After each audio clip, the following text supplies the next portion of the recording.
this is the pound yen analysis for Tuesday, 7th of November.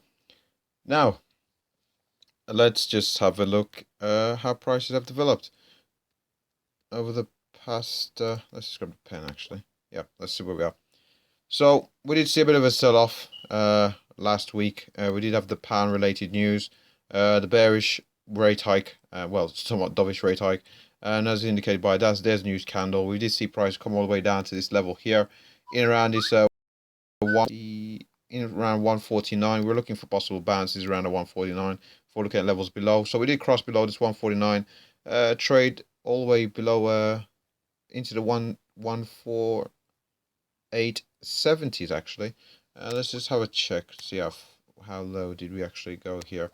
So I'm just gonna have a look how low did we actually let's see how low we actually traded here. Let's just have a look at this news related candle just there. So we traded as low as 148.66, and pretty much since then we've not really looked back. So we've had a series of higher lows in prices, which is we can expect some retracement, especially on a Monday after a big move on a Thursday or Friday. So we also had some. Yep. So we've come up to this very next level here. Let's clean the chart up a bit. So the reason we're interested at 149, well, was it 149? Yeah, the reason we're interested around at 149 is as he has active support just down here, and again, that's the level we're looking at. We did trade slightly below it, but going forward, where do we expect prices to go? Now we have come up to this level here in around this 149.78, which has acted as a resistance in the past. We've seen a bit of a reaction there, all the way back down to 20 period moving average. We've used this 400 period average as a springboard for another test of the level. Now we're slightly trading above it at the moment, but above it as well, we've got this 200 period moving average here in blue.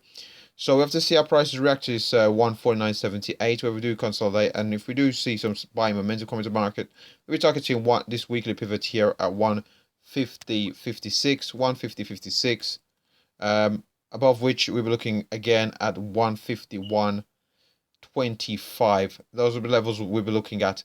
But if we do get up to 150.56, you look increasingly likely that pretty much the pound has negated all of the bearish momentum from the news-related events last week, the Bank of England's inflation report and the subsequent rate hike and press conference by Mark Carney. So if we do get up to 150.56, we look increasingly likely, to negate the news-related event. And again, if we do get up to 51.25, I suppose it would invalidate the entire thing, as would be pretty much where the market was trading before the actual news event.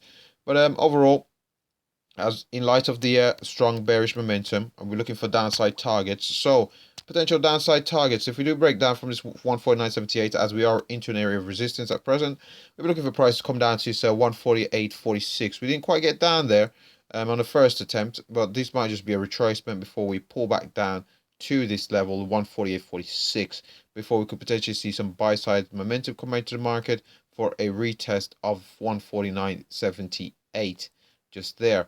So potentially coming down here and retracing all the way back up to 149.78.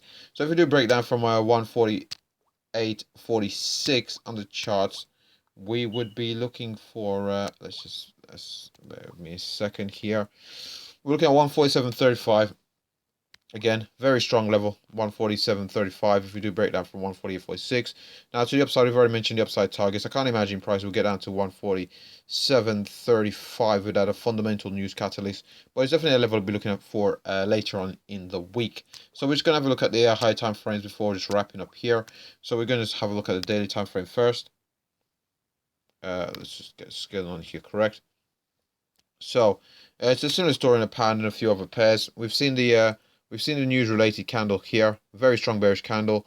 We've seen an inverted hammer there on Friday, and Monday's candle, the 6th of November, pretty strong candle, closing near its highs, but so it does indicate a lot of buying momentum coming into Monday, but we are still operating in the shadow of this very strong bearish candle from last week. So we have to see how prices react as we retrace further upwards, and we are into resistance as well. Now, dynamic levels, we do have a 20-period moving average below where we are currently. So we're just going to have a quick look to see where that 20-period moving average, as it may access some dynamic level support. And the 20-period moving average is sitting at 149.40 at present on the daily chart. 149.40 potential dynamic support. Now we're just going to have a look over at the weekly time frame before wrapping this up. So on the weekly time frame, we've had our lows, had a series of higher lows. We're operating in a bit of a strange place at the moment, because we're operating below this 52.85, which was our most recent swing highs, and we're not trading below these lows after this strong bearish candle just there. Instead, we've retraced upwards, but we do seem to have a bit of indecisiveness at present. So market does seem to be looking for direction here on the weekly time frame, but this week should give us, how this week closes should give us a further clue as to where the market is going over the next couple of weeks or so. But overall, we are still on this weekly time frame in bullish territory. So yep, that should wrap up the pound yen analysis for the 7th of November. So before I go, LCS, like, comment, subscribe. Thanks for watching.